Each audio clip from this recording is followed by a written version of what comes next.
Vous êtes aux premières lignes du débat actuel face à l'urgence climatique. Concernant le report des transports polluants sur le train, quelle est votre vision ? Se déplacer, c'est un acte citoyen.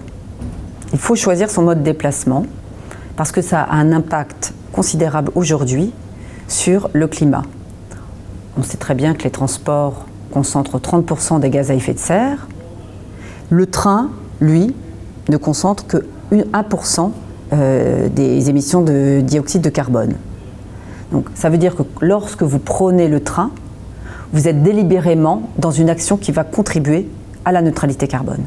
Au-delà des gaz à effet de serre, le train est extrêmement peu émetteur de particules fines. Donc on a vraiment intérêt à développer ce moyen de transport si on veut atteindre la neutralité carbone et si on veut aussi répondre aux enjeux de santé publique liés aux effets sur la santé des particules fines.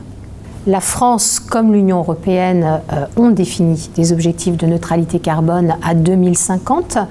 Selon vous, quelle part joue ou devrait jouer le transport ferroviaire pour l'atteinte de ces objectifs ? Je pense que l'atteinte de cet objectif ne se fera pas sans le train.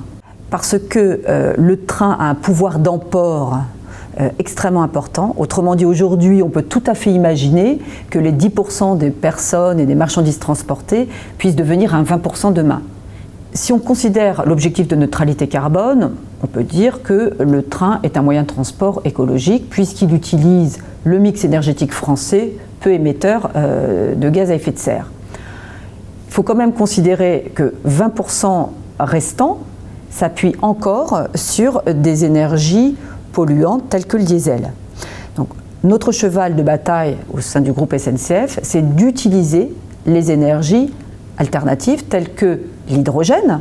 Donc il y a aujourd'hui une expérimentation qui est planifiée avec un certain nombre de régions et évidemment en coordination avec l'État pour développer les trains hydrogène.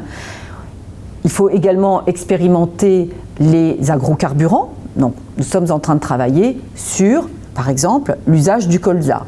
Parce que même si le train n'émet que 1% de gaz à effet de serre, c'est 1% de trop. Quels sont vos engagements concrets en matière de neutralité carbone à l'échelle du groupe SNCF, bien sûr, mais aussi et surtout à l'échelle d'un territoire ?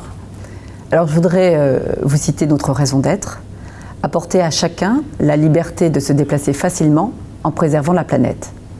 Ça donne déjà la couleur de notre ambition. Nous avons pris la décision de devenir neutre en carbone et en particules fines à horizon 2035, autrement dit 15 ans avant l'échéance 2050.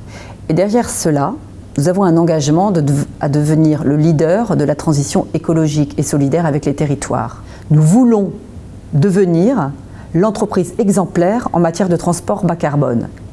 Et l'idée, c'est de faire du train, cette colonne vertébrale, autour de laquelle vont se connecter les mobilités bas carbone. Il faut remettre le train à sa place, comme une alternative réelle à la voiture, en tout cas à l'autosolisme, et faire du train un moyen de lutte contre le changement climatique.